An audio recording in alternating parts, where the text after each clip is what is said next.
we sign every year, making sure that nobody releases information that's confidential during executive sessions. So that you can just peruse.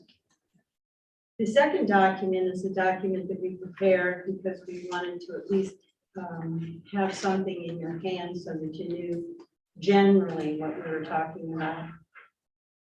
The statement in the box we included because there seemed to be a little bit of confusion in our last community police board as to whether or not, subpoena power was being bounced around. Well, it certainly is being bounced around because this is from the report for the entire process of reimagining police. The next couple of things are basically the community police board operates under a charter.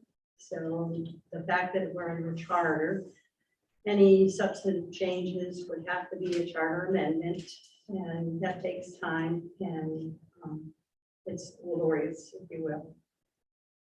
Board consists of 8 people, adults, and 1 youth member. I think there were only 2 occasions for like maybe 1 or 2 summers that we actually had a youth member. We've never had a complete board. It doesn't matter who the mayor is. We've never had a complete adult board. Saying that, I would suggest as one of our first recommendations would be that whatever happens to the community police board, that the administration and common council pay attention to. Because in the past, we have been just, as I say, the unwanted stepchild.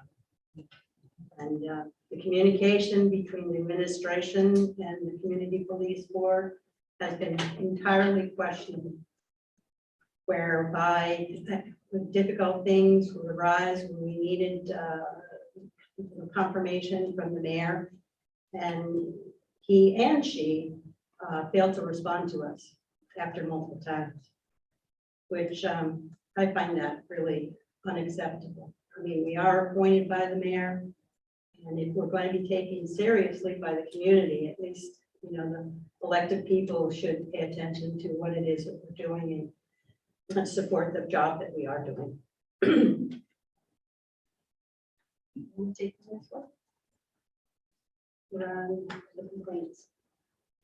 But speaking to the mic, remember. You should bring it like close. Yeah, thank you. Excuse my voice, I have cold and COVID negative so far. So what we do is we receive complaints, we receive compliments from the community about our police department, and we applaud and recognize the compliments and then investigate the complaints thoroughly. We receive the compliments and complaints in a number of ways, but the procedure is that we have a paper copy of a complaint form that is required to be completed and submitted to the city clerk, and our chair appoints at least 2 commissioners for each complaint so that we can thoroughly investigate those complaints from the citizens. The complaints or inquiries can also be requested from the mayor, the common council, or the police chief, which has happened. So when we're doing an investigation, we gather and examine evidence, and there's a wide range from talking to witnesses that are presented to us, officer interviews, we view the body cams, sometimes hours and hours of body cam video to see what we can gain from that as far as firsthand evidence goes, so that we can come up with a good sense of what happened in the situation that's being questioned by any citizen. So A lot of times it's in person that we're visiting and gathering evidence from the complainant. Sometimes it's phone interviews, and sometimes it's multiple times that we interview the same person as follow-ups. So it's time consuming, but it's all in the spirit of gathering as much information as we can about the incident in question. Police officers are not compelled to speak with us, but in my experience and from our discussions, most voluntarily do talk to us. And from what I've heard about the history, this has been a long-term project that is in that, from what we can feel, a healthy place. Officers do know that we're not, we are trying to get to the truth of the matter, and we're going to treat it fairly for everyone involved.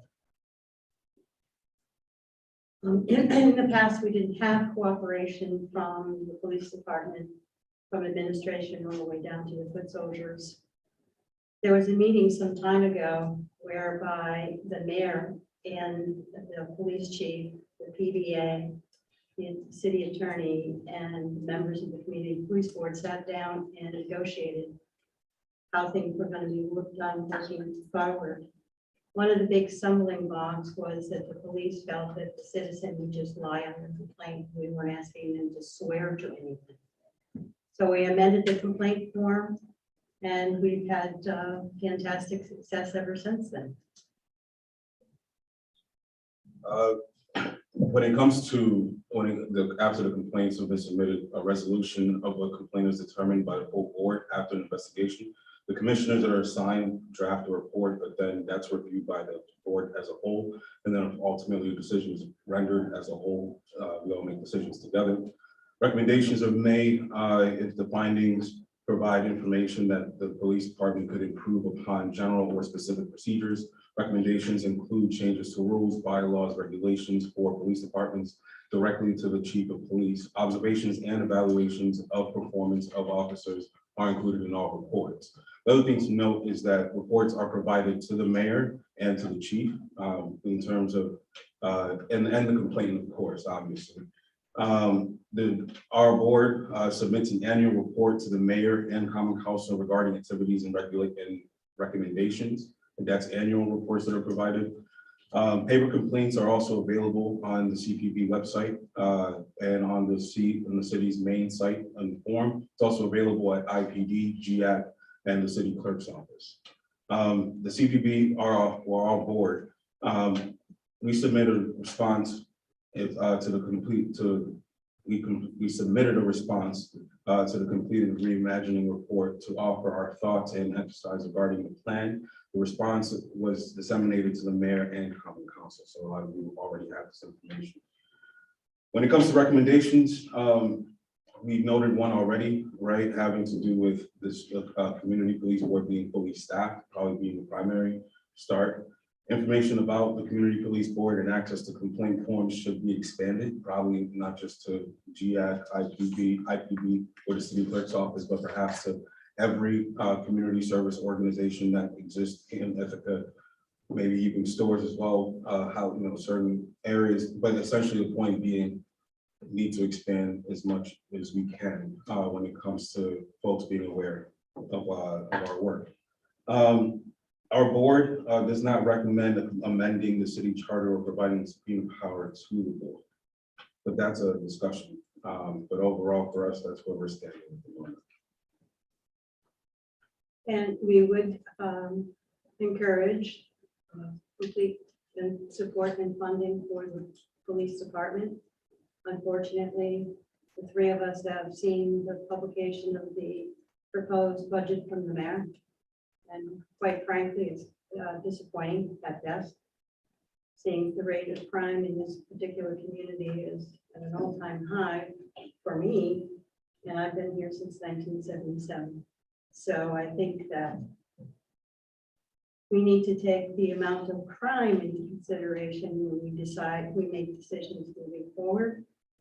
And I think that we would like to hear from the folks who are reimagining as to what your thoughts are, because this is the first opportunity that we've actually had to speak to anybody regarding what may or may not happen to the complexion of the community police board as it exists.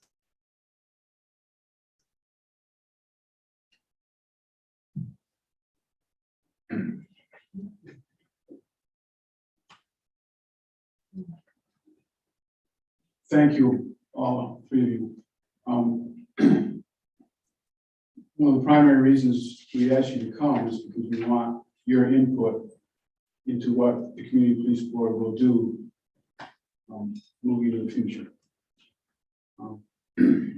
And these are good recommendations. Could you tell us why you don't support subpoena power? This is a community police board. We're part of the community. The person making the complaint is part of the community. Police are part of the community. When you interject a subpoena, it's an adversarial position, and you don't need an adversarial position to resolve conflict. If a citizen has a serious conflict with the police department, they're not going to come to us anyway. They're going to an attorney, and there's going to be a lawsuit. So for me, and I think the board concurs, we prefer the method of like a dispute resolution rather than an adversarial model, which imposing a subpoena would be. Additionally, it would be additional funding. You would have to have an attorney. It's a big ball of wax, and I'm not certain that you get community members to volunteer. Maybe you would. The other thing I'd like to add is, let's say you play this out. Let's say subpoena power comes to happen. What you're gonna end up having right now, when we have our meetings with folks or interview with folks, it's very much on a voluntary basis, and folks to a certain degree feel a little bit more comfortable. What you're going, in my view, what may tend to happen is you're gonna have meetings where there's gonna be a lawyer present every time. The other part of this is the question ultimately is what exactly is the problem in hopes of being solved? And there, in my personal view, there are a number of different shortcomings that before you even get that to that point of subpoena power that should be attended to and rather urgent. The other part of it is, for us, at least for me, when it comes to the subpoena power process, I just think it's one of those things where we ultimately become, and even before we have subpoena power, there have been moments where our board has been used as a scapegoat, and when certain disappointments come to take place, either as a scapegoat or either we are a scapegoat or we're used as an excuse or some sort of reasoning, or even in some cases, assume that we had a discussion with the particular administration before certain actions are taken. And so my concern is what exactly, not only what are we looking to focus on, what exactly is the problem? My biggest fear is that, as has happened before without subpoena power, will probably likely become even heightened. We end up becoming scapegoats for folks that are more so failing to do their jobs. And so I'm not looking to kind of cover other folks that are not necessarily fully doing their jobs. I'll just add a little bit to that. My question when I saw and heard that this was in the Reimagining report is what issue was this recommendation supposed to address? What led the Reimagining Task Force to recommend enhanced powers for the police board? What is our board not doing that we should be doing as far as this goes? Because the recommendation says that this recommendation should seek to build a more trusting relationship between the community and the board, ensuring that the issues of misconduct are thoroughly and fairly investigated. To me, that language is is pointing in a certain direction, that there is lack of trust or lack of using our board for its intended purpose. So my basic question is, what is what's wrong with what we're doing?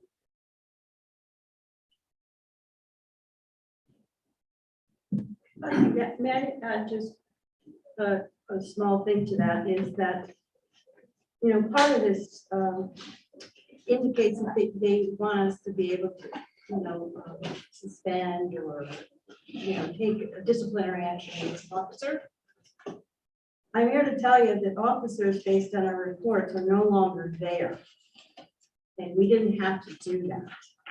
All we had to do was submit reports that were substantive as to what did and didn't happen. And in my recollection, there's 5 guys that aren't here anymore based on reports that we've submitted. Rob? Thank you all for being here this evening.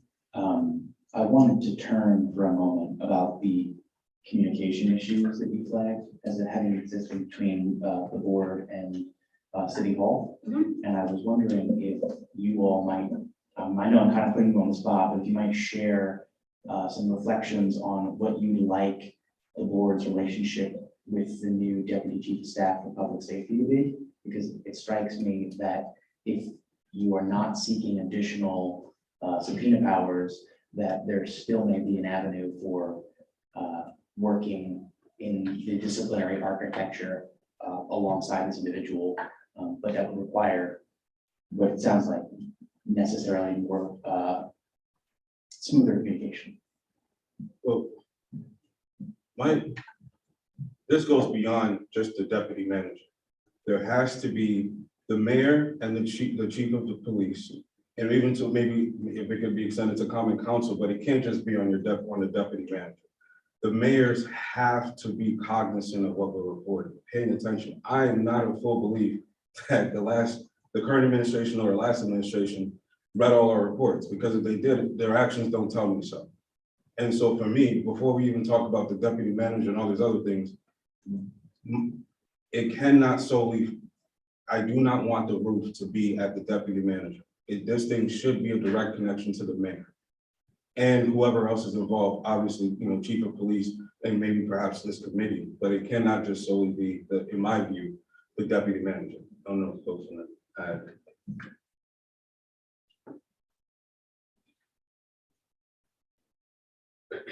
Yeah, there have been occasions when both mayors have been completely unresponsive, and the first and prime example was when the original process of the reimagining started.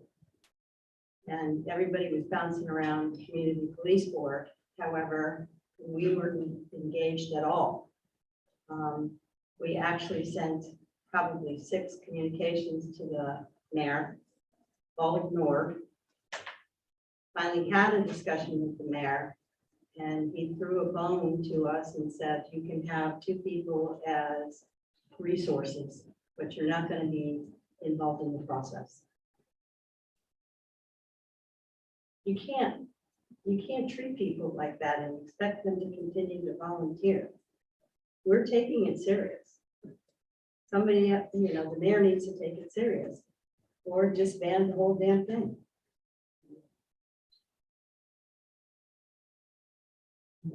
Thank you, Shirley. Cynthia, and then Phoebe. Thank you. Drop that thing so many times today. Thank you for being here, and I appreciate you speaking directly and frankly about the process that you've experienced, over the past decades and also in recent years. And I recognize that CPD was not involved in the city-county process, or as far as I'm aware, the city working group process. And so your input was not given. I myself was not involved in either. And I'm not sure that I entirely support the recommendation about adding subpoena power as well. So that's not what I'm arguing for when I talk about increasing community police board oversight. I do remember many, many years when the community police board struggles for lack of participation of the police department. The police chief and police officers refused to participate point blank. So when I talk about increasing oversight, I would like to see structural changes that ensures that the chief of police and police officers should participate in the CPB review process. It should not come down to personalities of who's on the board or who's chief of police. I would like to see that that discretion to participate or not taken out, because I do think that it is a strong and important role that we give to our community to say their community peers have a place at the table to look at community-based complaints and investigate them for statements of fact and to make recommendations to the services that we provide as an organization. So that's one element that I would like to see in expanding oversight of the CPB. The other element that I would like to see, and I think it would go a long way towards building and reinforcing, because as you said, there is a high level of communication and participation now, which I think is a wonderful thing. It's taken a long time to get there, and I appreciate your work in that effort. We can also achieve that by making funding available to community board members to receive training and certification by organizations that provide training to community police boards like yourself. Organizations that are recognized both by police reform advocates as well as law enforcement professionals. One organization is called the National Association for Civilian Oversight of Law Enforcement. And so if board members have access to that training, I think it would also go a long way to reinforcing that collaboration and trust with law enforcement.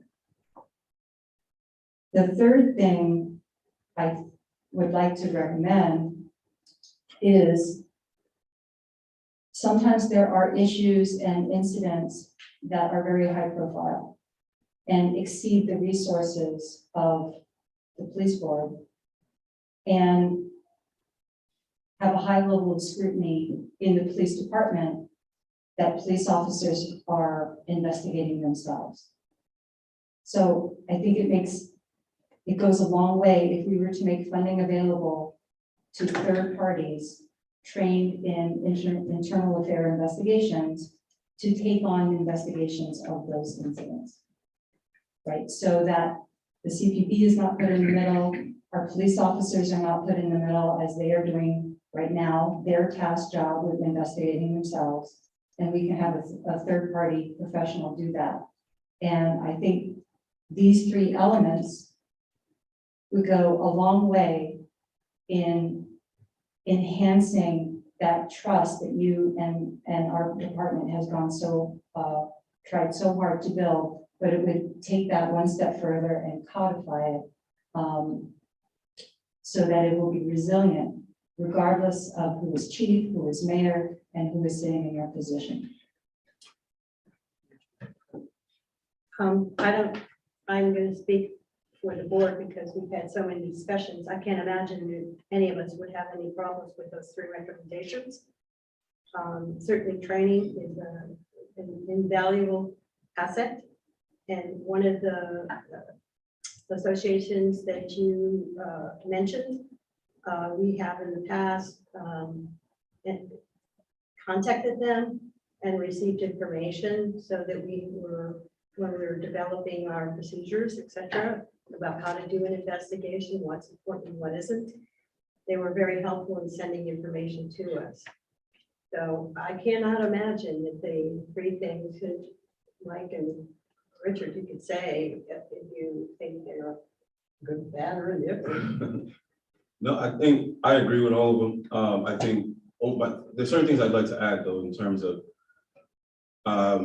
those things perhaps can be further enhanced if, for two things I'd like to point out.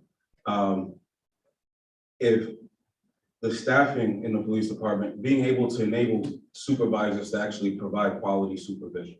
And right now, that is something that needs to be attended to. The other part of it is, when it comes to at least, when it comes to this portion of it, I just think that increasing better quality, and then I'm forgetting the third one, I'm sorry. We're going to have to come back. Go ahead. Oh, the third, yeah, go ahead, Mike, I'm sorry. It's the third party, somebody coming in when there's a big hoorah. The third part, yeah, I really don't have any problem with these recommendations. I just think that in addition to those things, these things can be enhanced by, we can't forget those kind of low hanging fruits that allow for these things to kind of continue. And not necessarily even continue, but more so like, if you want quality work, you have to have quality support. And so that's where I'm at when it comes to those particular needs. So Oh, I'm sorry, George. The other thing I wanted to add is that it is also incumbent on the police department, particularly the police chief, to make sure that every single officer knows every single member of the police force. And so that's one of those things where I would also add to that list in terms of those three things, but I would add those couple things to make sure that every officer is familiar with all of us. In companion, dovetailing on that, I'm not sure if everybody knows, but each of us has had to take a ride along a full shift with an officer so that we rode in the car and we understand what it is that they're up against. And my ride was cold. It was in February and it was full of, I mean, I had a DOA and a missing college kid, and it was some ride. I don't want to go on another one. just to clarify, and then we'll get to, you say you have no problem with these recommendations, but do you think they are helpful? Do you think they're positive? I think they're possible because we negotiated with IPD many, many years ago. I said positive, no. Oh, Are they good recommendations? yes.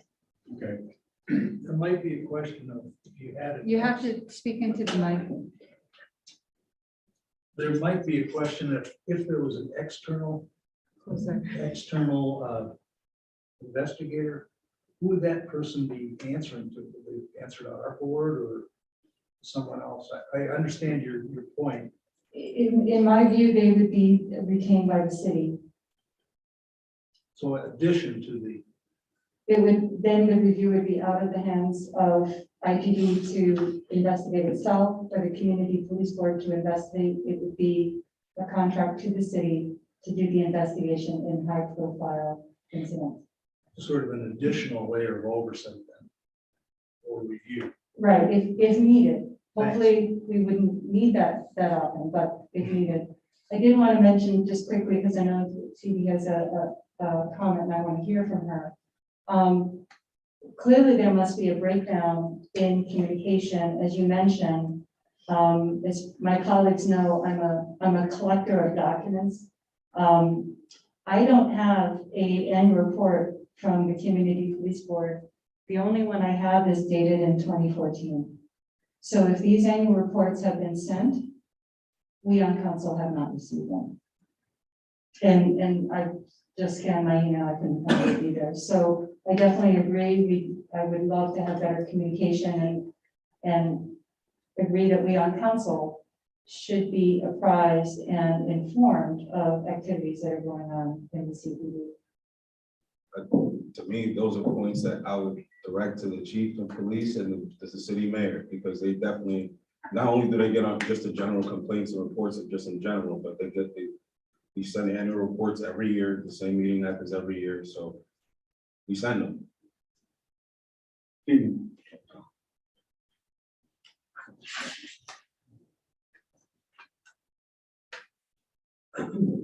Thanks for being here.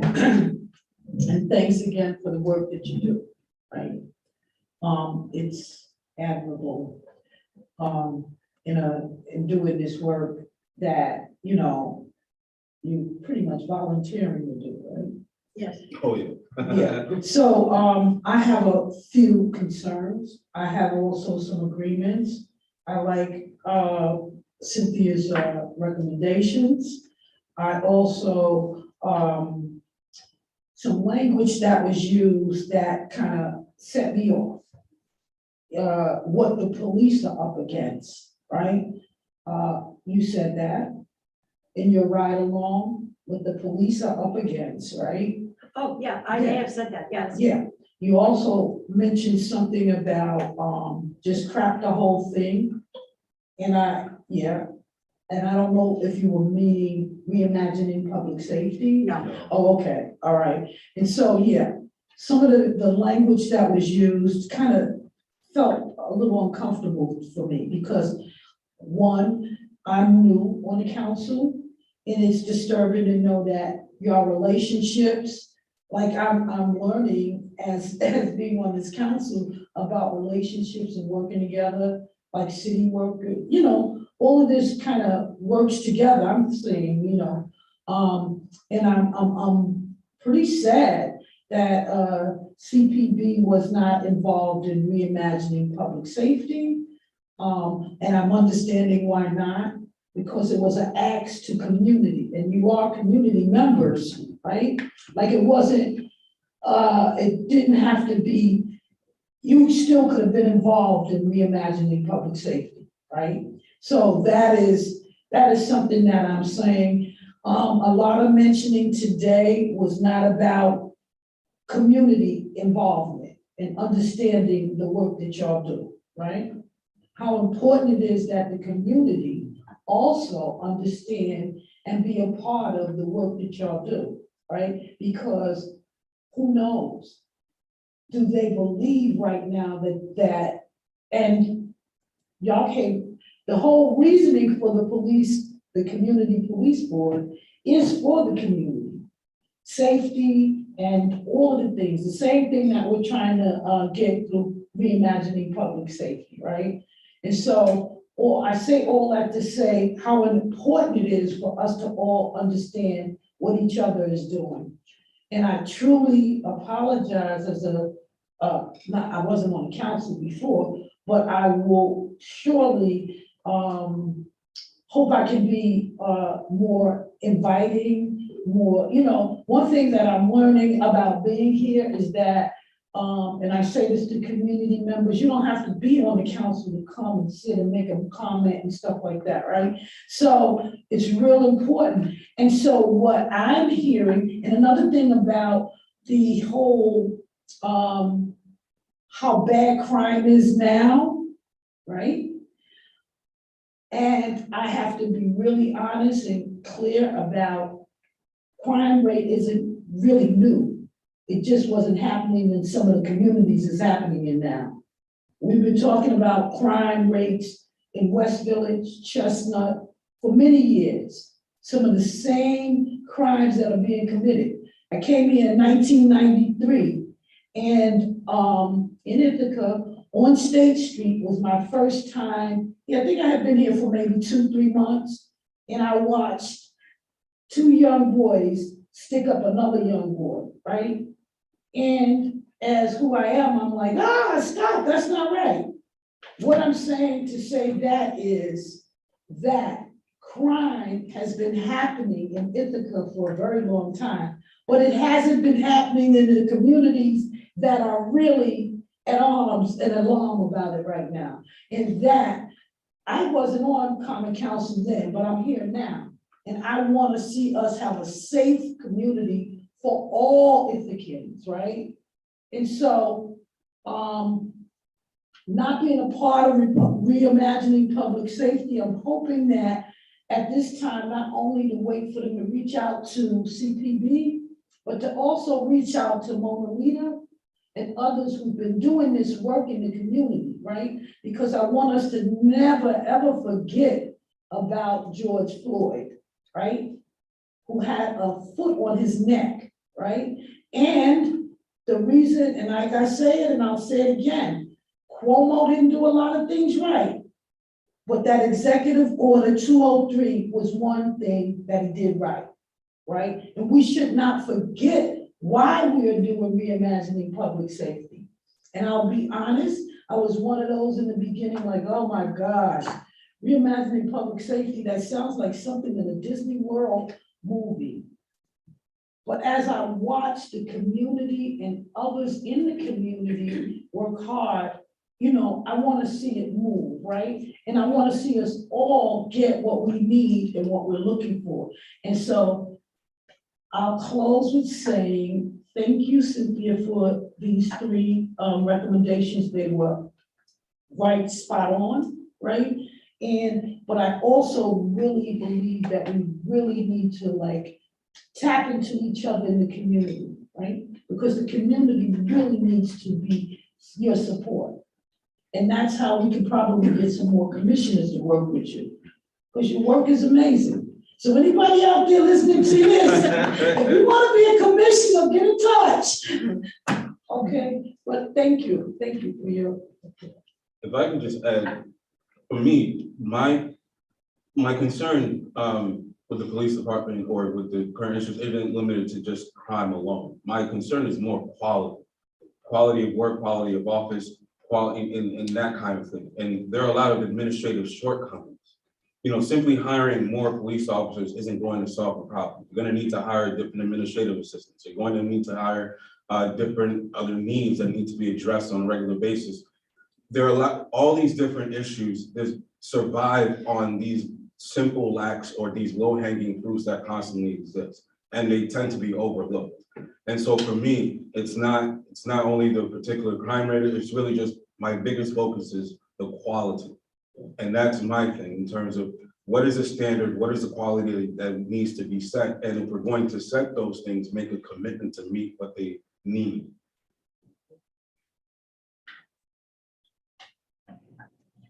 Richard, I just to clarify, I'm not sure I understand what you mean by low-hanging fruit. Low-hanging fruit, for example, if you're looking at, I would hire administrative assistants for investigators, as an example. They don't often work at the same shift. They don't work at some folks' night shift, but the folks that they're dealing with probably operate during the day, but they need constant communication to keep up with what's going on with their particular investigation. You know, this idea of quality of standard of service, these officers, folks want to meet those things, but they're limited. You know, you got officers that right now are working 12-hour shifts.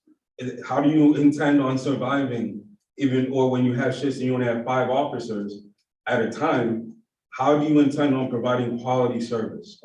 It's like trying to feed 100 people, but you have 5 people on staff. How do you intend on feeding everyone properly? Sorry, I'm going to, I don't want to go too far, but there are low-hanging fruits that can be attended to that don't require too much.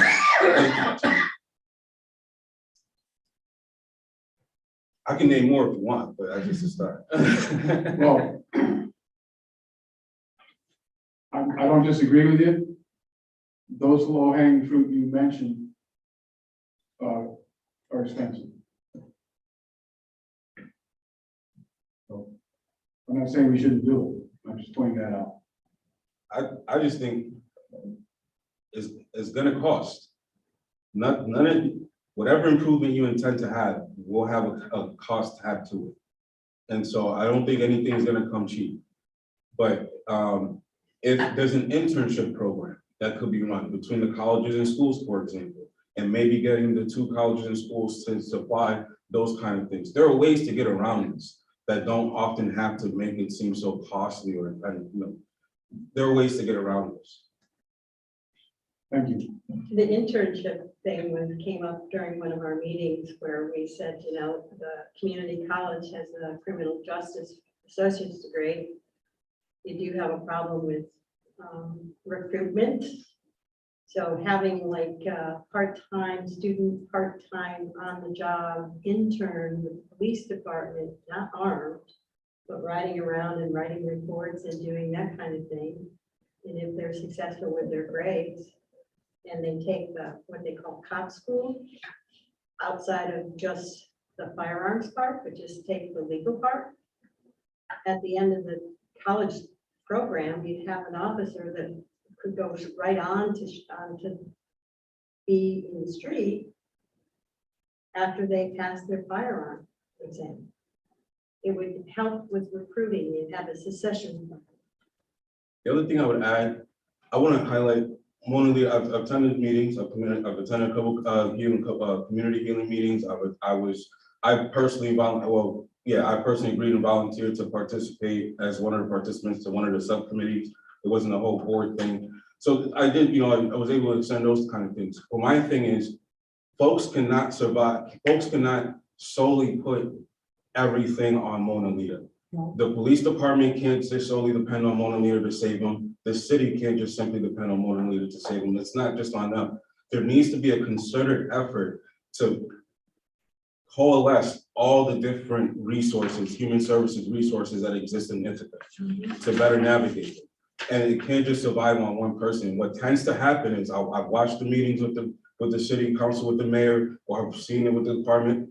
Oh, Mona Lisa will solve it, or oh, Maria will figure it out. That's just not going to be sustainable. That's just not going to be enough. And more importantly, it's free to add more people to support them without having to have additional hires or things of those nature. Okay, it says, CPB submitted a response to the completed reimagining report to offer your thoughts and expertise regarding the plan. Mhm. And, did we see that? Do we have copies? Huh? That I'm sorry. was last year. Oh, I okay, I can- wasn't here. I can, Send I it. can find it and share it with council. Okay, thank you.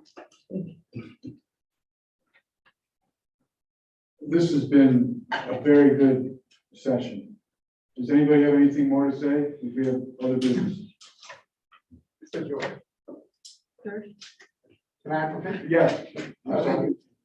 Which is just to add, in light of the suggestion around outside third-party investigations in certain circumstances. I just want to note that the city does have a practice of having used outside third-party investigators in particularly crucial police-related investigations. And I believe it's been a successful model in certain instances. So I think that's going forward as well. Would you mind giving me an example of when was the last time that was the case? In I can think of certainly at least one instance in the last 5 years. I don't feel comfortable publicly stating names, given that it involves personnel matters in federal, but I can think of at least one instance in the last 5 years for sure. Yeah. Okay, so I don't know if maybe in another meeting or so, if you're able to attend Ari to kind of talk about that in executive, because I'd like to know a little bit more about what you're talking about, have an example of what you're talking about. Yeah, we can do that. I think that. Yeah, we would. I appreciate it. All right. Thank you all for coming. Really appreciate it. It's been helpful. And we'll make sure that you're a lot more in the loop than you've been in the past. Yes. Thank you, Thank you. thank you. And your meetings are when? Everyone? No, the fourth Wednesday Fourth Wednesday. What Wednesday of every month? at 4:30. Yeah, the Thanks flyers again. still say 3:30, but we're gonna.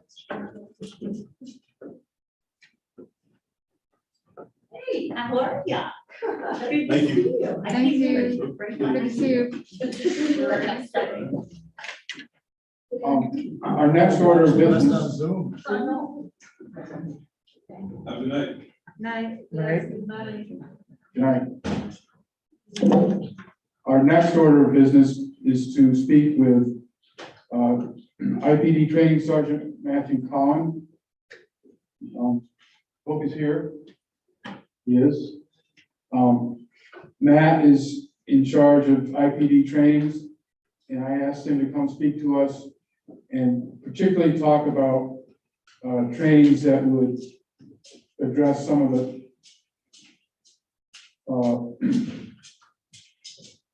problems that members of the Black, Brown, and LGBTQ communities have talked about in terms of interactions with the police. So, I will turn it over to Matt. Good evening, everybody. Can you hear me all right? What? All right, great. George, do you just want me to run through some, A little louder, I guess. George, do you want me to just run through recent trainings or trainings we've done in the past, or? It would be good to know what relevant trainings that you think are relevant to this reimagining process that you're doing now. Yep. And also perhaps trainings that you would like to see done in the future. And you might want to talk about when you're understaffed. Yeah, so I can pile the list of trainings over the last couple of years that we've already been involved in and we've been doing and continually done. So just a couple out there, and I can always compile a list and send it directly to the committee. But some trainings just over the last couple of years, we participated in a diversity roundtable, an implicit bias training. So we actually have 2 instructors in-house for implicit bias and fair and impartial policing. Procedural justice, train the trainer. So procedural justice kind of focuses on the way the police interact with the public and how these interactions influence both crime rate and how the public views the police. Couple other ones. So understanding unconscious bias and microaggressions. And I'll talk about a couple de-escalation ones also. So a for science realistic de-escalation program, advanced assisting individuals in crisis. I won't go through the whole list. Like I said, I can always send you stuff, and this is over the last couple of years, things we've already done. Community-oriented policing and problem solving, basically building relationships with the community and how can we improve citizen satisfaction.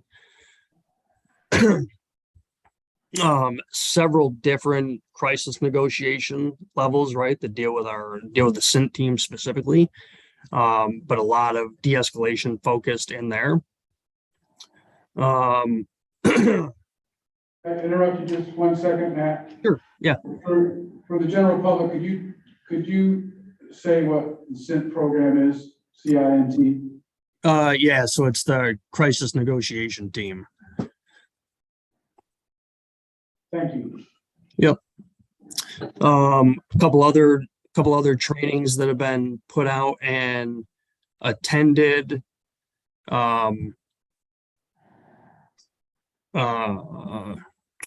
Sorry, I'm just kind of going through my list here. Transgender mindfulness, law enforcement, and the transgender community. Again, this is updated years now, assisting individuals in crisis. Disability awareness, group crisis intervention, LGBTQ awareness, another principled policing course, racial equity groundwater training, verbal de-escalation, train the trainer, and then there's been some various department trainings where everybody's trained. Then we also have de-escalation, intervention and force mitigation, more de-escalation, anti-bias training for law enforcement, community policing, and a couple other things in there. And I can always break, like I said, I can break some of those down or send you a full list of stuff that we have done and are currently doing. Thanks, Matt. It would be helpful to have that list. Yeah, I can send that to the committee. Question, the trainings you've spoken about so far. Yep. Are those department-wide, or do people just pick the trainings that they're interested in? Some are department-wide and some are a couple day trainings. So it would be something that we only send 2 or 3 people to. Some are trainings where 10 or 15 people have attended. Again, some are department-wide trainings. It just kind of depends on the training, right? Because some of these are out-of-state trainings, right, where we have to send people to. Some are just in-state, right? But some are, due to costs, staffing issues, that kind of stuff. Obviously, it's not practical to send the whole department. Robert? Thank you for joining us this evening. Yeah. Just following up on George's most recent question. Do you have, one, I would appreciate, if you would mind sharing the data of both the full offerings, as well as if it's possible to get data on the number of individuals who have attended by training. I think that would be useful to know what is most well covered among our force, as well as things that maybe we want to pay additional attention to. I was also curious if you might be able to speak a little bit about, from your perspective, how one evaluates how an officer internalizes the lessons and policies of training, right? So I think it's extremely heartening to hear the number of offerings that you all have. Beyond, periodic refreshers, what are the ways in which the department either does or could, get a sense for what things stick and what things we might need to find alternative measures for, driving these lessons home on? Yeah, so I think that comes down to really how officers are kind of handling themselves on the road and day-to-day interactions, right? And all that's viewed either from a patrol level or a supervisory level, or through even different trainings that we put on for the department, right? Like, so for instance, reality-based training, right? So some of that may come into a reality-based training where an officer is put into a situation where now it's basically just up to them and their decision-making. And then we can evaluate, the decision-making process and what steps they take in that type of setting. And realistically, to the question of how could we do that more in the future, it's kind of the same stuff, right? Just being able to provide more training, and especially the RBT type training, the reality-based training, where it's in the moment and it can be evaluated basically real time. Rob? Just a quick follow-up. Thank you, Matt. It was really helpful. I would definitely encourage the department, if there are opportunities that you all are able to identify, especially at the state or federal grant funding level, to provide additional resources, whether that's free up, time or ability or budget costs to get more folks to trainings, whether that's bring folks in from justice or elsewhere. I think I'll speak for myself, but I think that's something that we'd really be interested in supporting. And I think we're looking for, that innovation doesn't have to be us reinventing the wheel, right? There's stuff out there that we have underexplored in the past. I think we'd be happy to support that. Yeah, great. Thank you, and thanks for that list. Quite extensive, right?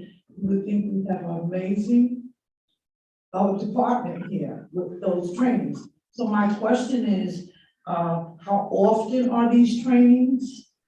And I think you asked already, like, do people pick and choose which ones, right? Also, I was just thinking of myself in trainings that I had to go to for, organizations that I worked for, right? And how much it stuck with me, right? So I'd like to know, do they come back and discuss what they've learned with other officers? And also, I'd like to know how often do you, because we have pretty extensive trainers in our community. that do diversity work, that do a lot of that? And do you only go outside for trainings? And have you had community organizations here in Ithaca do trainings with IPD? Good question. Great. So if I miss something, just jump in and let me know. So as far as how often things are trained, it just kind of depends on when the different trainings come up. One of the really beneficial things that we've started just within the last month, or last 2 months, started in August, but we started into a web-based system, Police One Academy, and that has almost 2,000 training videos and training courses, where officers basically can either choose a course, or what I've done is assigned courses to the whole department. And then those officers, excuse me, take the course, and generally there's a test or a quiz at the end. And it's a wide range of courses, and it can be a wide range of time. So say, for instance, just since we started the training, right, a couple of the ones that have been done is one of the anti-bias for law enforcement training. So that was a 2-hour training that the whole department went through. Community policing, 1-hour training that the whole department went through, and then a couple other ones. But that kind of stuff is pretty beneficial with really with the position that we're in, where people are able to either take a break from the road if there's enough staffing, or do the training basically outside of the office and get that 2 hours, so we can be more consistent in putting that out. And I think maybe when I send the sheet, I can put dates of these on here, so that would kind of better explain. I don't have dates with all of this on here, but I can send that with it. Does that make sense? That makes sense. Okay. Just Matt, I'm curious about Dee Dee's question about local trainers. Yeah, no, great question. So we have actually we have done a couple of trainings with local trainers. So the Diversity Community Roundtable, I believe that was with and I can always pull it up and send it, because I may misquote it here, but I think that was with the part of the Tompkins County Diversity Consortium. Is that right? Yeah. And there was one other training we've done locally. There's been a couple, but I can try to put that on the list as well. But that would be, that would be something that we're open to if there are. Rob? Were you all done? No.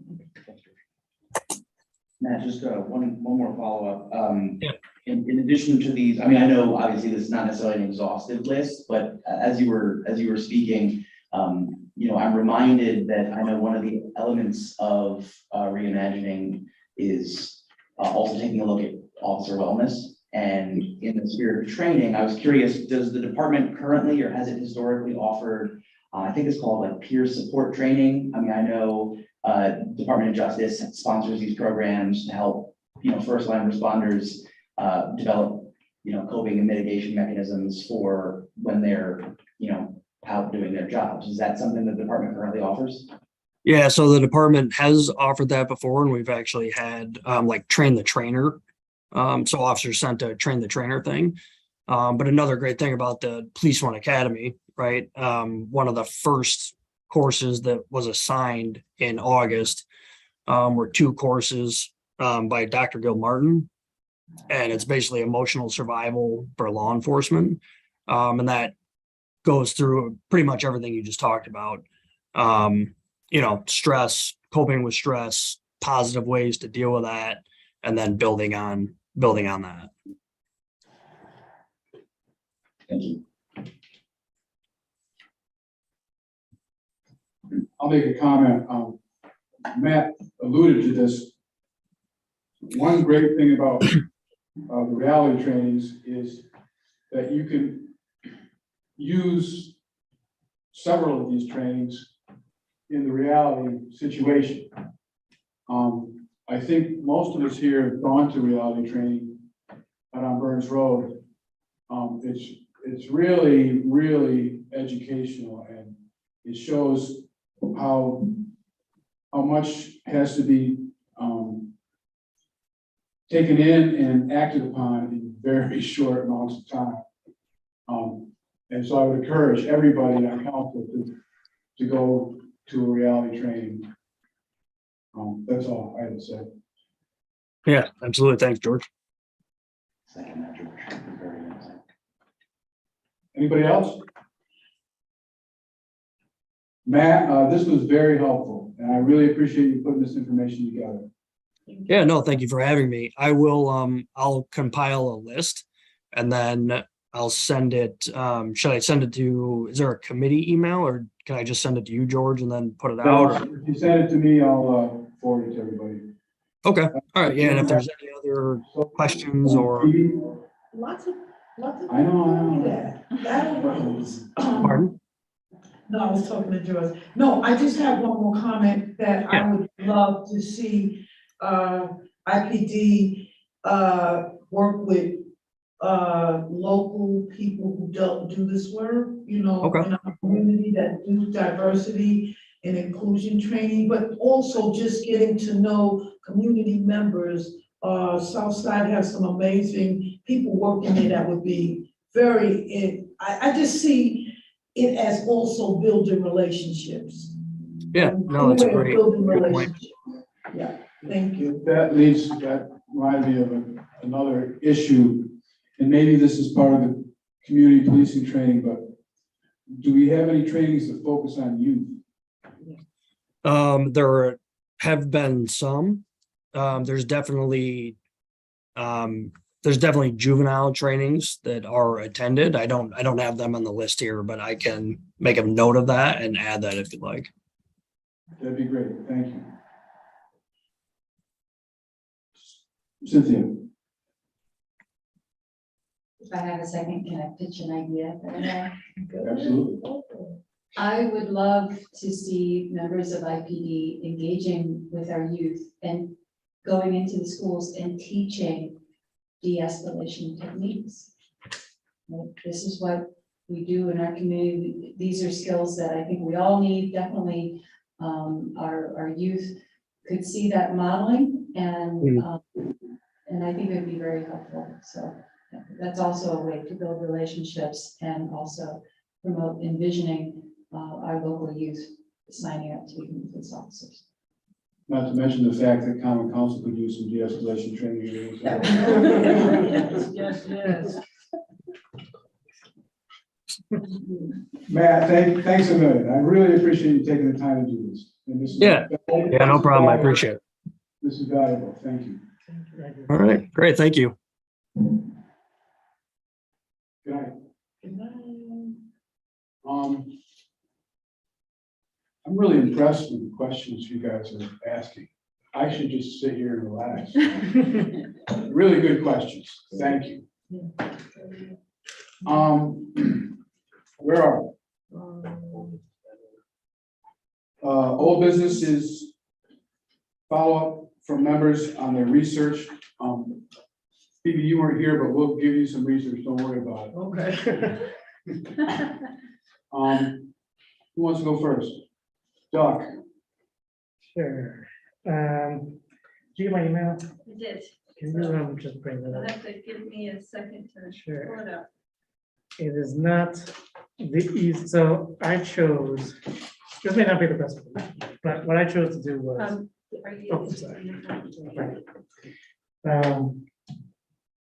so what I chose to do was to let us look up some municipalities that have deployed unarmed response units, but to choose a few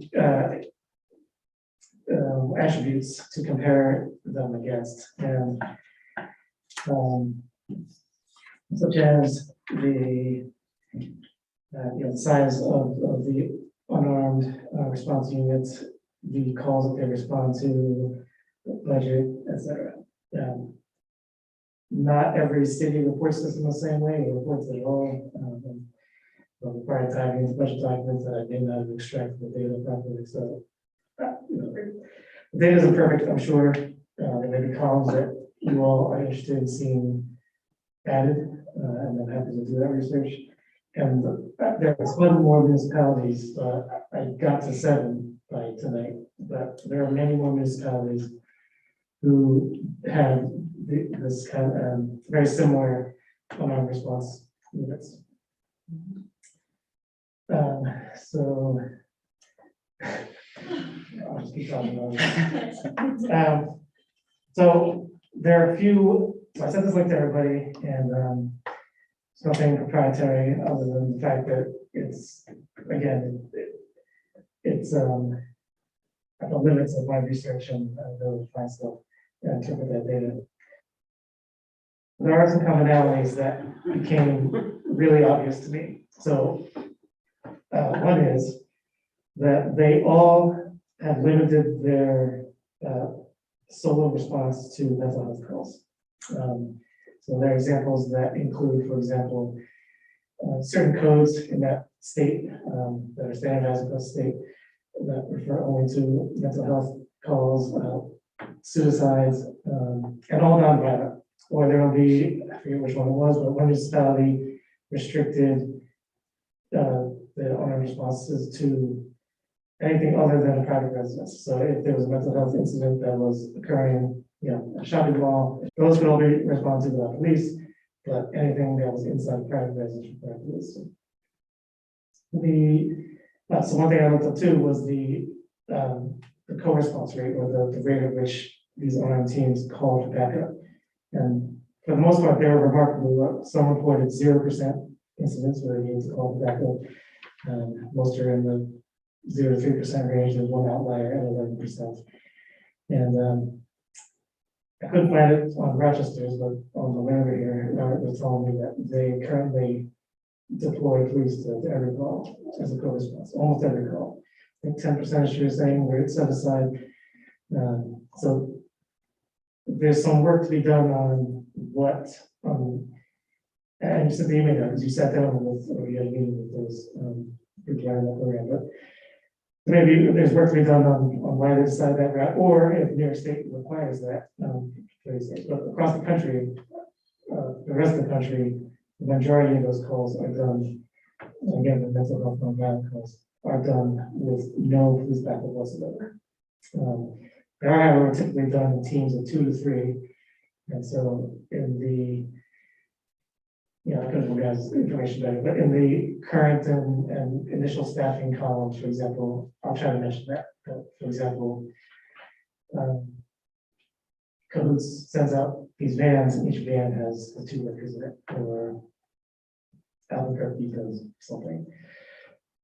I also collected the name of the team, where it's housed. So there are examples where they're housed where it's staffed by an external agency. But you also see examples where they're in fire and rescue or a public health department. We don't have one. But I see an opportunity here to, Cynthia's brought this up in the past, and it's been articulated by the community that they really don't want to see this, any kind of alarm response housed within IPV, both for credibility, for maintaining a different culture, and a variety of reasons. And we see across the country that there's a variety of places in which they can be housed. Rochester, for example, puts in the Department of Recreation and Human Services. And so, could we put it in GIAC? Could we put it with IFB? I think those are potential places to put the department under. I know the initial recommendation was to create an entirely new department, but with budget constraints and with the powerful management concerns that we discussed, we do have some alternatives that match what other communities are doing. Let's see. Right, so budget and staffing, and I also looked at salaries across the country. It's kind of a shame that some of them are not particularly well compensated.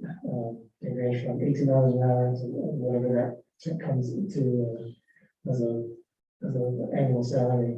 And other places listed as annual salary anywhere from 50s to top ends right under 100, around 100. And I'm in the process of looking up the call diversion rates for each of these programs, meaning the number of calls dispatched by 911 that were diverted to the alarm team versus the police. That number is typically pretty low, sub 10%. But in sheer number of calls, it can be significant. So a few takeaways from my perspective is that a lot of municipalities are doing mental health responses completely alone without armed police. So state law notwithstanding, it is a successful model throughout the country. Another thing is a lot of teams, Denver Star, for example, but a lot of municipalities start with very small teams, or they start with limiting the coverage to a particular neighborhood or series of police beats. Albuquerque, I think, but one city, for example, listed a bunch of police beats where they would operate, and then Portland, for example, starting in one particular neighborhood. So that's something that we could consider doing to wrap things up slowly. And then I already mentioned my other takeaways that we have existing city agencies that we can house the unit under. We already have kind of weird examples of things like GIS being housed in water and sewer because of strange historical budgetary issues, and it was that fine. And I think we find better synergy with that here in the city of Ithaca. And I guess that's it for now. I'm happy to take suggestions on additional columns. This is a work in progress. That's why I sent you the Google documents. And so I didn't really bring it up because it's not super useful on its own, but the sources for which I grabbed all this data are in another document with just notes and links. Thanks, Doug. This is good work.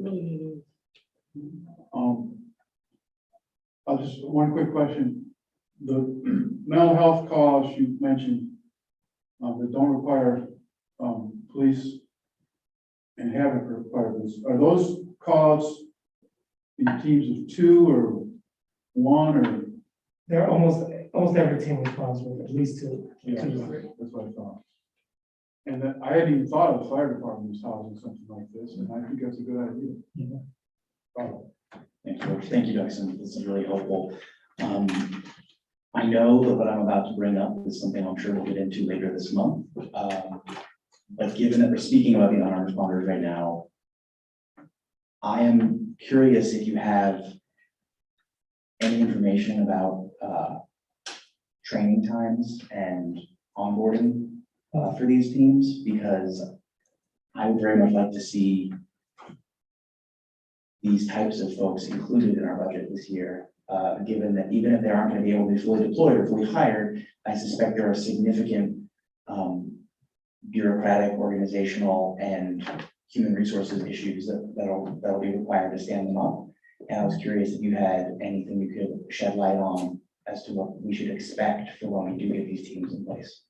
That's a good question. Thanks for reminding me that my other bit of takeaway or editorializing from this research is that a couple agencies I think that we should lean towards modeling after. One is Rochester, just because they're neighbors. You can talk to them. They're in New York State. They have to adhere to New York State law. And the other is Albuquerque, New Mexico. I mention this because they have a tremendous amount of resources online, including training plans and policies. It's all out there. And it may be out there for these other agencies too, but it's very prominently placed on Albuquerque public safety website. So I don't have a timeline, but that was something that the Reimagining working group did not get into, other than kind of a vague directive that, part of it too was to have the superintendent this is the commissioner, public safety, to develop those plans. But if, for example, we decide to hire, when we hire a deputy chief of staff, a deputy city manager of public safety, we don't have to start from scratch. Albuquerque, I'm sure many other municipalities have a ton of training information. Thank you.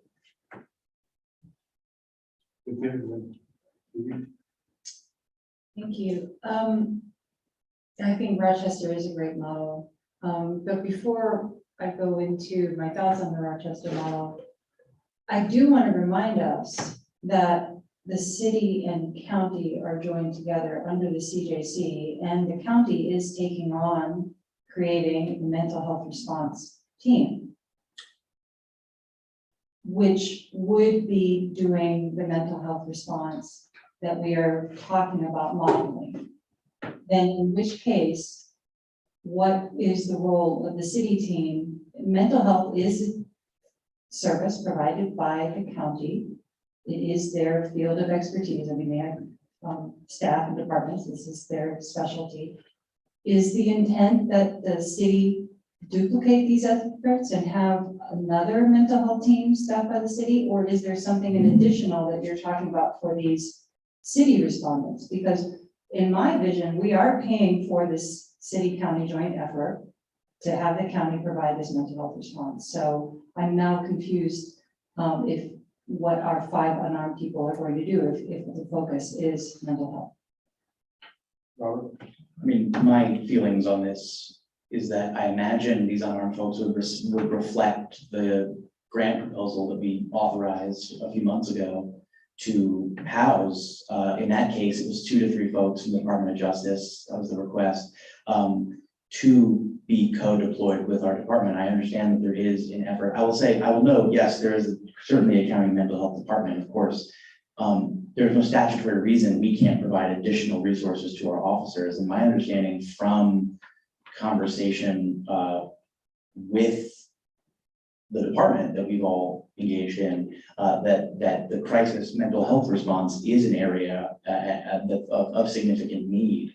My last recollection was that the county was looking to hire 2 or 3 people countywide, one of which perhaps would be, city focused, but I don't view this as duplicative. I think it will be supplemental given the sheer volume of responses that are likely to occur within our borders.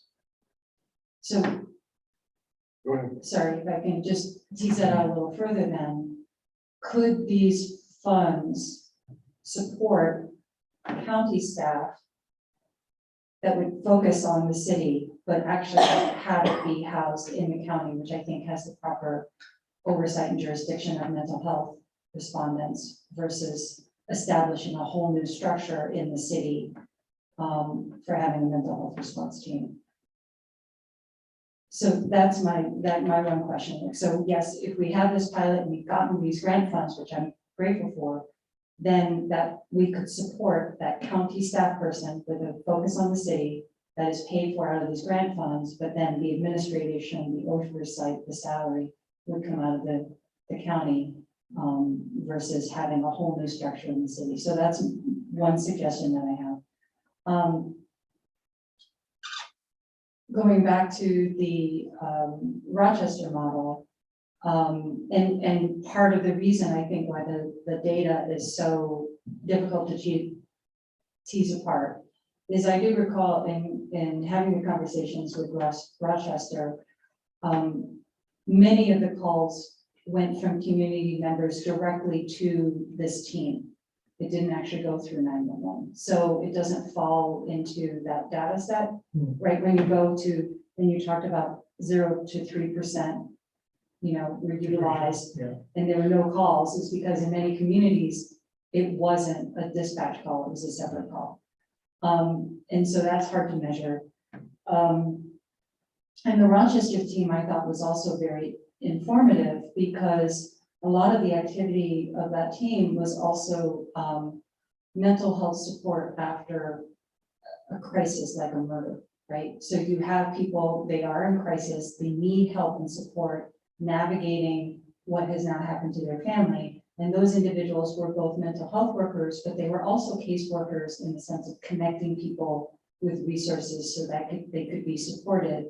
And so if we are looking in terms of a city-based response that's not mental health, I see like casework being an element, then in which case could this be an expansion of the LEAD program? Because this is also a caseworker program right now not housed in IPD that does have oversight and provides that continuum of care, for lack of a better term, right, for people in crisis, getting them the support they need, and also providing a non-police response when the community requests it. So these are just different models as I'm thinking about that is not a 911 or police dispatch response, but gets at the overall goals of really having a community response other than law enforcement. Oh, okay, so I was trying to understand it all. My question was, because I didn't hear Can you, you I heard turn you, oh. My question for you were, because I didn't, so these are unarmed responders, right? And many of them will be going out on the mental health, the calls are mainly around mental health, and I forgot the other ones you said, right? Mostly mental health, but drug overdoses as well. Yeah. So my question was going to be, would these be, would they be trained about mental health, these responders? Was that spoken about? Like, would these be mental health workers, or would these be community members who are also trained around mental health? Yeah, that's a great question. So most of the job listings I looked at, I granted I skimmed them, but most of them were hiring licensed social workers. Okay. And so they would be already in the mental health social work industry, so to speak, but they would certainly also receive specific training for being like an emergency responder. So these aren't community responses, these are, so that's my concern around a lot of this stuff, right? That these aren't gonna be, so I thought we're gonna be talking about community members who come into some of these positions, right? But it sounds like these are professional community workers. Yeah, I mean, it's up to us, but like, yes, most cities or almost all cities hire professionals. And I think we have a large community of social workers here, but they do, just like police officers, they do require very specific training and expertise. I'd like to add something real quick. One thing that I've heard from the Rochester model and from our own IPD is something that they could really use is victim follow-up. Like very often the cops will be called to a situation, they'll deal with it the best they can, and then they go on to the next call and they never go back to that situation. If we had unarmed responders who could follow up and say, this is how you get to mental health. Maybe they're not a trained mental health worker, but they're trained to help people plug into the things they need. And we'll go back again and see how you're doing. I think that could be a valuable part of this unarmed group's job.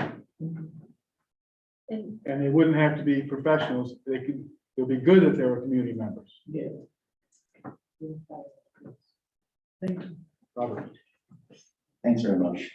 This has, I think, helped clarify some of my thinking, and based on some of the discussion about, the flux of where they may be housed and responsibilities, I wonder, Cynthia's discussion helped, I think, percolate this for me.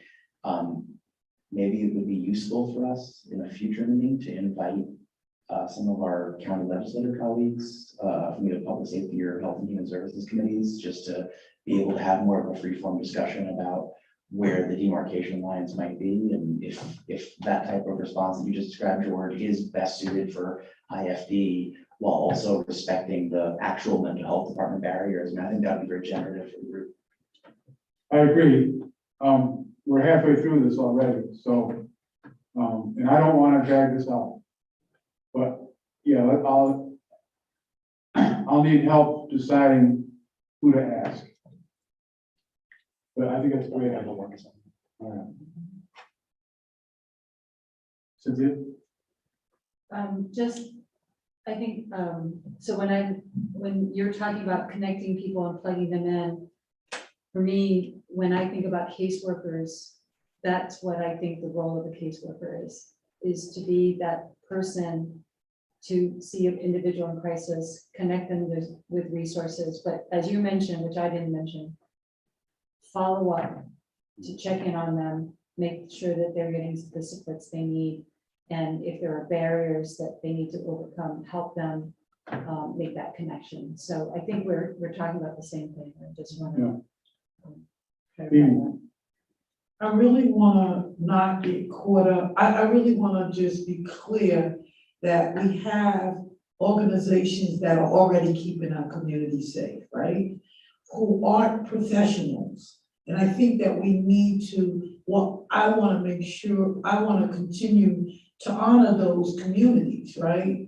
And remember, many of individuals that we are going to be seeing in this area will more than likely want to see people who are from communities that they know, right? I don't know. So I want us to keep, well, I would like to keep reminding us that this is, I don't know, maybe I missed something and I'm gonna go, but how do we keep community involved in this process, right?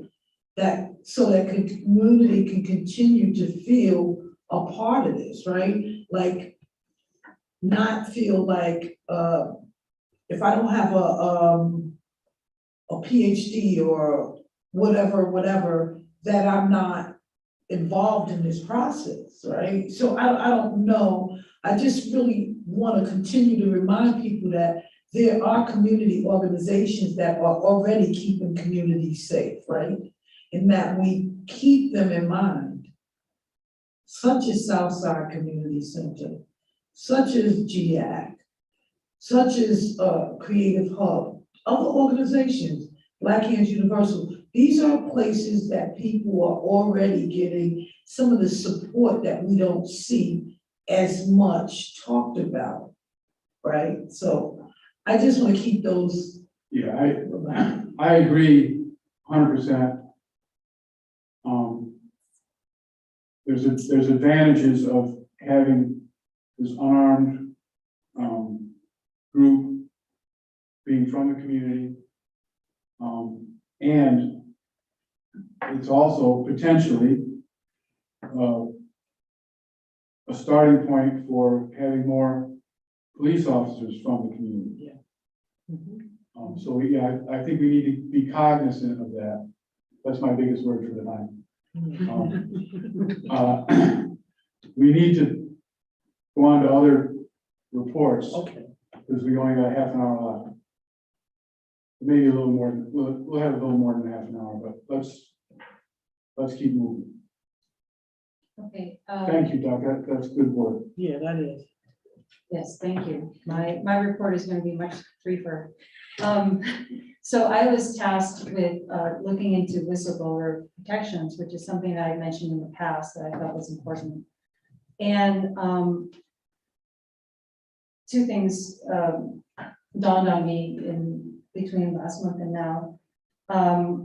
First is, apparently in October of last year, Governor Hochul signed into New York state law dramatic expansions of New York's whistleblower statutes.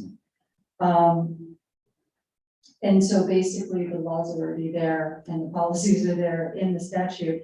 And it is incumbent upon organizations to widely disseminate whistleblower protections or information on whistleblower protections throughout its departments.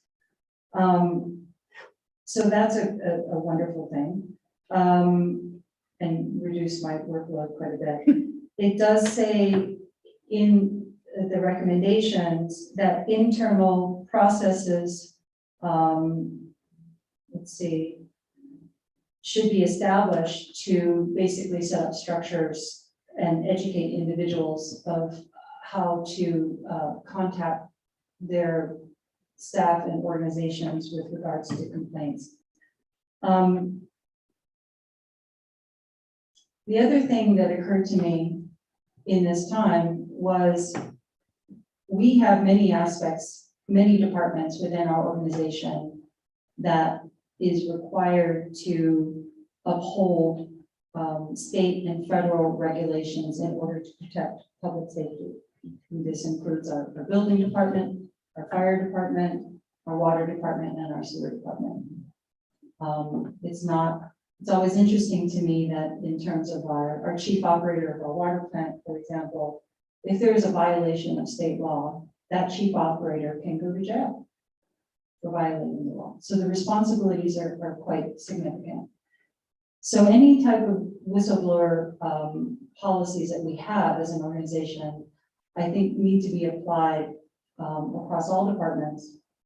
And I know that in our police department, we have been told that they have established a duty to report policy within that department. And I think that is a reasonable thing to have across all departments. So all of these recommendations would be citywide, not just focused on the police department. I also noticed that we actually have whistleblower policies that were adopted by the IURA. And so we have established framework for this within our organization. It's not a significant step to establish these policies citywide. So ultimately, my suggestion would be, how can we improve internal processes to educate our employees of their rights and protections under New York State whistleblower legislation?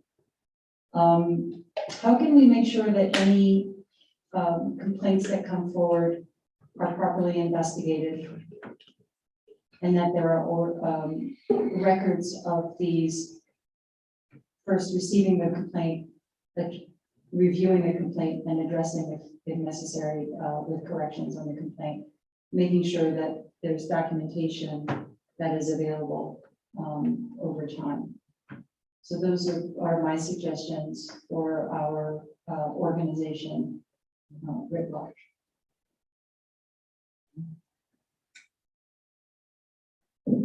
So would that be some of the duties of the CPB citywide? No, I think whether or not we have some kind of reporting structure, whether or not it's an online portal, and identifying someone within the organization who would receive these complaints and make sure that they are properly investigated. I think it's very clear that in any department, right now, as I understand it, when individuals have complaints within their department, they're supposed to go to their supervisor, which I think is problematic. So how do we end up with a structure where the complaint is not going to the supervisor, but this uninvolved third party within the organization would ensure that the complaint is going to be properly investigated and addressed? And I see Ari listening very carefully, but I'm just sort of thinking out loud as we talk through these processes.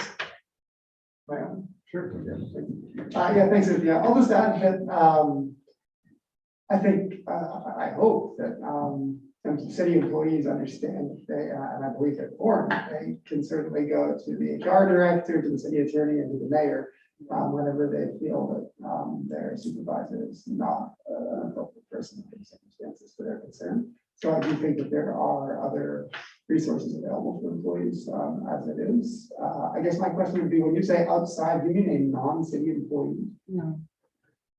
And so if it is a city employee, then what do you see as the benefit of a separate city? I mean, it would seem to me that that employee would end up working with HR and perhaps the attorney's office and perhaps the mayor in any event on such a consent, right? Right. Okay, so yeah, I think it's worth evaluating the potential for HR and the attorney's office, along with mayor's office, to serve that role in a manner that I think especially HR already does. Appreciate that. Thank you. Phoebe. Well, I guess I missed that meeting, because I want to know how this relate to reimagining public safety. Yeah, I think people within departments, in terms of if there is incidents that might jeopardize the public health, and reimagining public safety has been thinking about this in terms of racial bias, for example, right? I think most employees know who the problematic employees are within the department. Do they feel protected in order to say to someone, there's this individual, they're engaging in these activities, I'd like to report this to someone, and so that a corrective action can be taken. And I think the more we can standardize this process, remind people of the duty to report, assure them that they're going to be protected from retaliation, right? I think this is the hesitation, is people don't feel protected from retaliation. And so therefore people don't report, and then individuals or activities might replicate themselves. so you were saying this is supposed to, this is for also staff that will be working under reimagining public safety? Because it sounds like we're talking about something for city employees, not about how this relates to reimagining public safety. Yeah, I think this discussion is coming up through the reimagining public safety process, Okay, but it's a best practice across the organization. okay. So I'm looking at it broader, but it's coming up because of the conversations we're having right now. Anybody else? I would just add, we have to have protections against false accusations. Okay, Robert, do you have anything for us? I will be very brief. I confirmed the items pertaining to essentially traffic enforcement and a few other reform areas would require support from our representatives in Albany to empower us to be able to make changes, and have begun discussions with our representatives to understand what the timeline would need to be to move forward on those things. And I think that's where I can leave it for this month.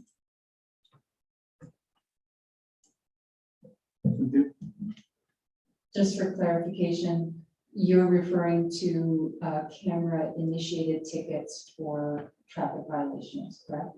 Is that what you mean when you talk about referring to? Yes, in addition, an additional element was prior to our CPB colleagues joining us, we were also looking into what would need to be changed to expand the authority and powers of the oversight, the community police board. I understand that they are not wishing to move forward with that, but that was an additional item. Phoebe? So I'm gonna try to get to make it a little clearer for me, because what I understand is, traffic stops there's some legal stuff that like, okay, so a part of it is wanted the, unarmed responders to do traffic stops, right? I thought that was a reimagining somewhere in there about assisting or something like that. Am I right? I mean, Doug and I were on that task force, and Doug can correct me if I'm wrong, but there were some people on the task force who thought that the unarmed people could do traffic stops. And there's some people, myself included, who thought they could not. And I actually spoke with Deputy Chief Monticello about this, and he, in broad terms, explained it that anything that can potentially result with a ticket has to be done by a sworn police officer. That's the question I was asking. No, thank you. May I? Sure.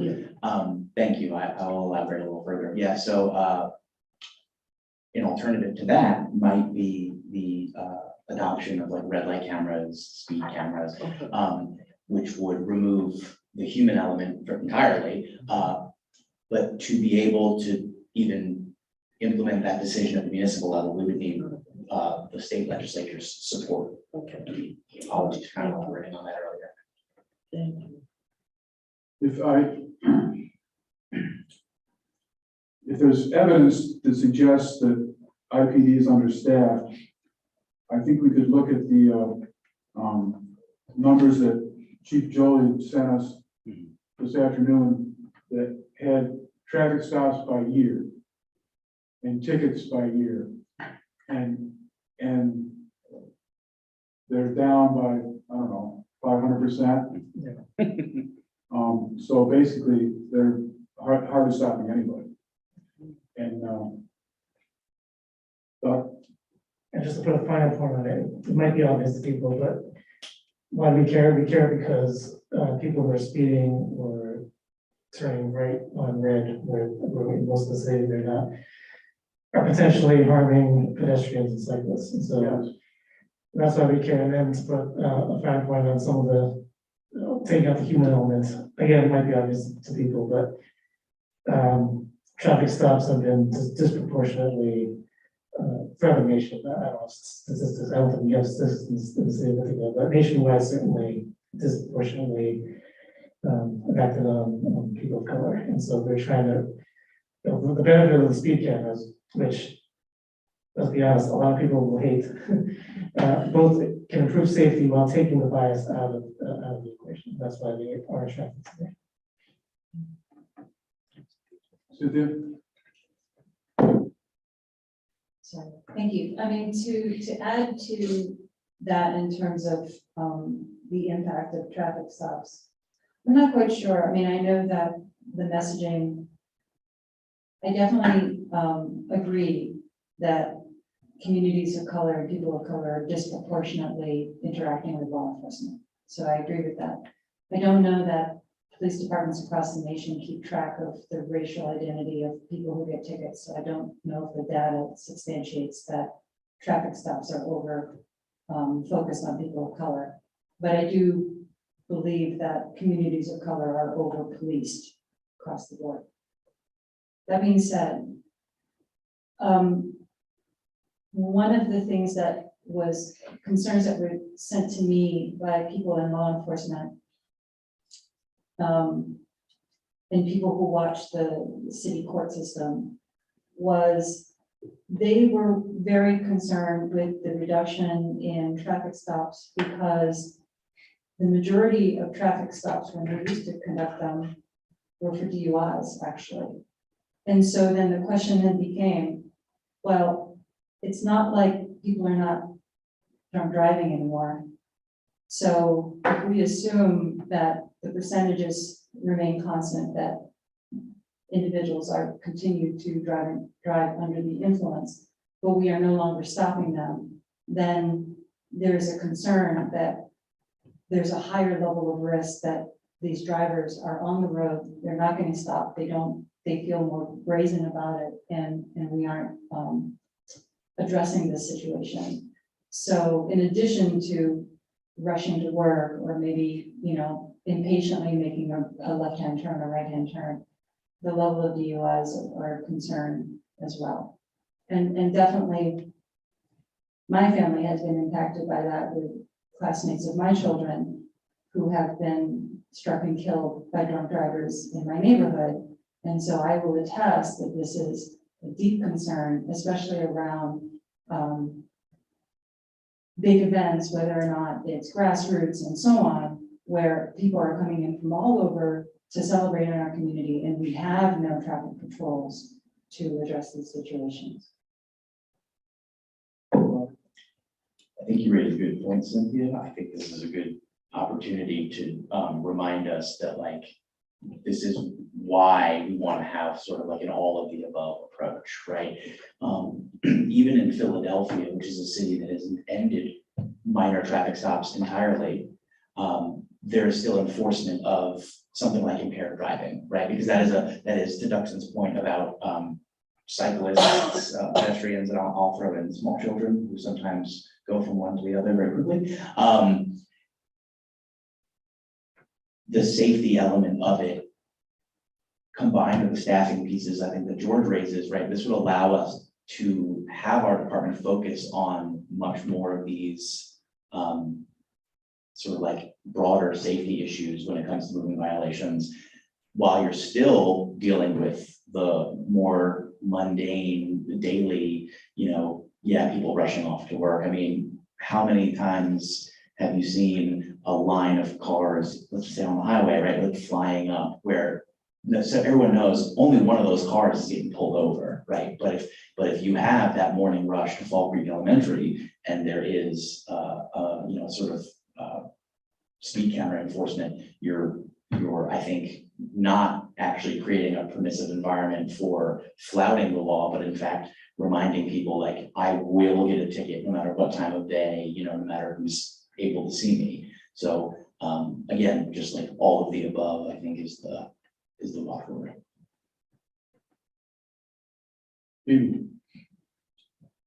Once again, and I have to say that I'm very heartfelt about DUI and know we have to do our diligence. But I'm also really concerned about Black and brown people who have been driving throughout New York State, throughout this country, who have been pulled over and killed, right? So we have to remember the numbers mean a lot in both areas. So yes, I am very concerned about all.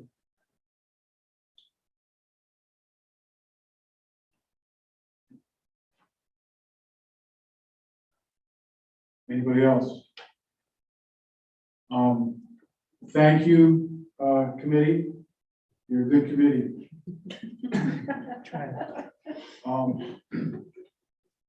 I think we want to go into executive session now. Yeah, if the committee's interested, perhaps someone would like to make a motion to enter executive session to discuss collective bargaining negotiations. Robert?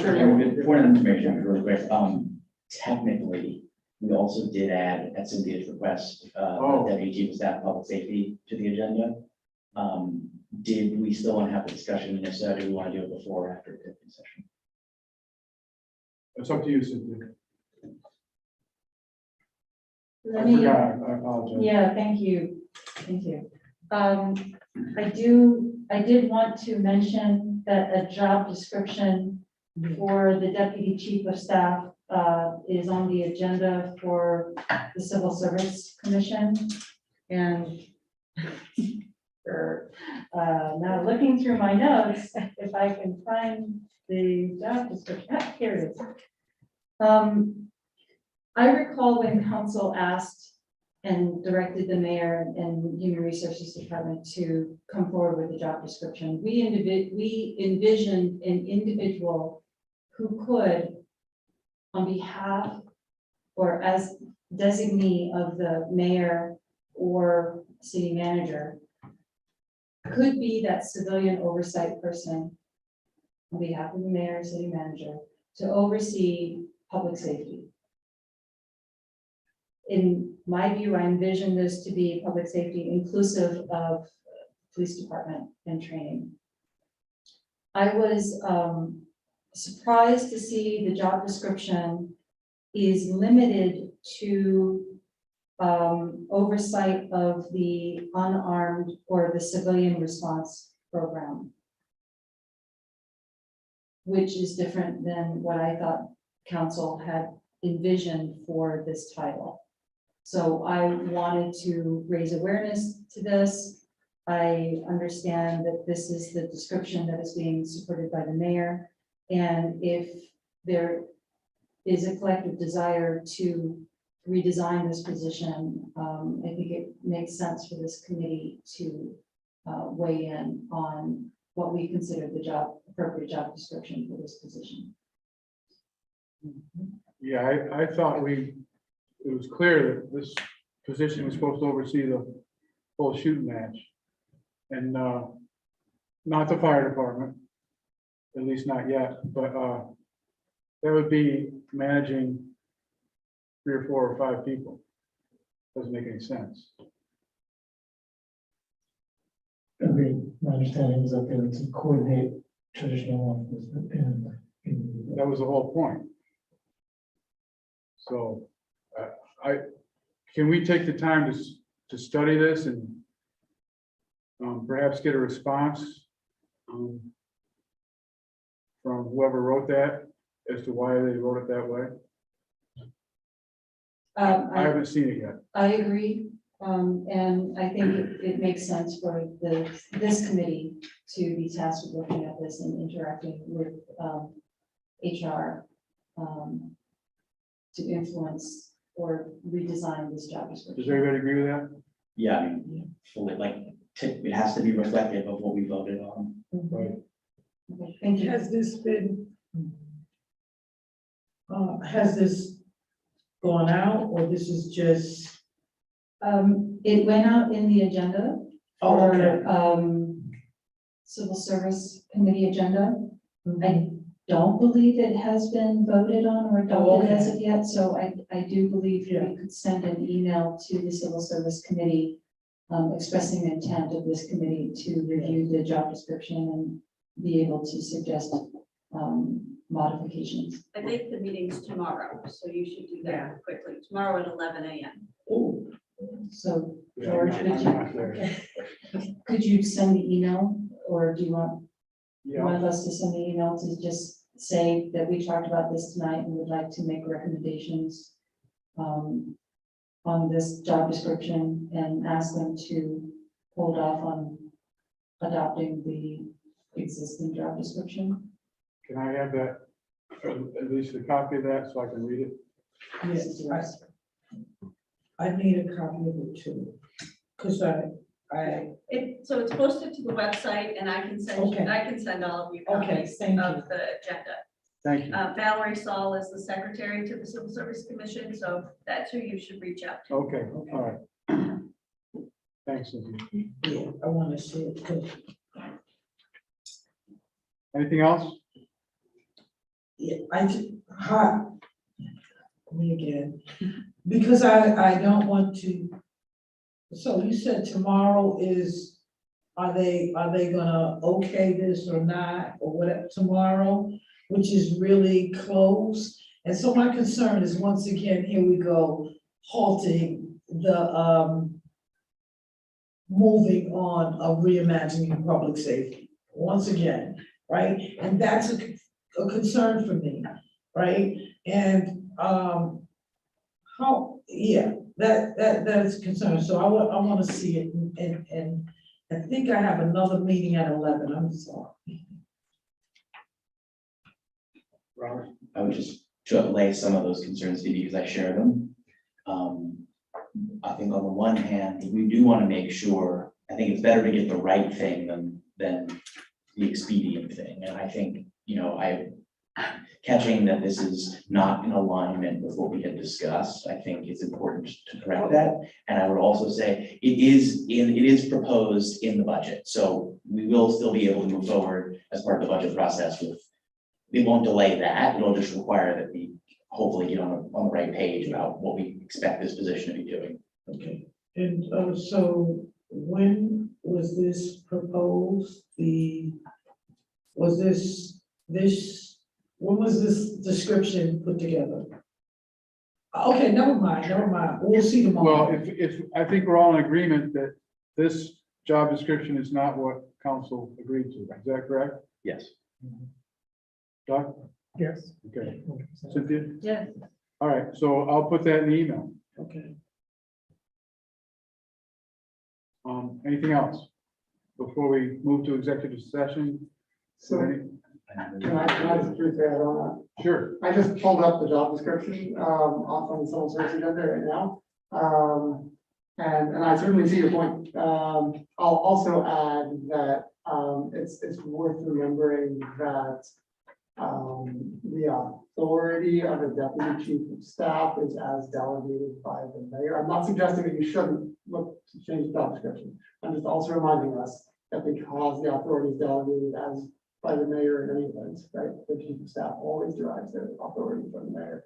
That I don't think it's fair to say that this position as drafted couldn't assist in supervising IPD, but I certainly agree with the committee that there could be room to make that clear. Thank you. Thank you. I'll move that we enter executive session You have a to second? receive advice of counsel. To discuss collective bargaining negotiations. Oh, to discuss collective bargaining negotiations. Okay, Phoebe seconds. Cynthia thirds.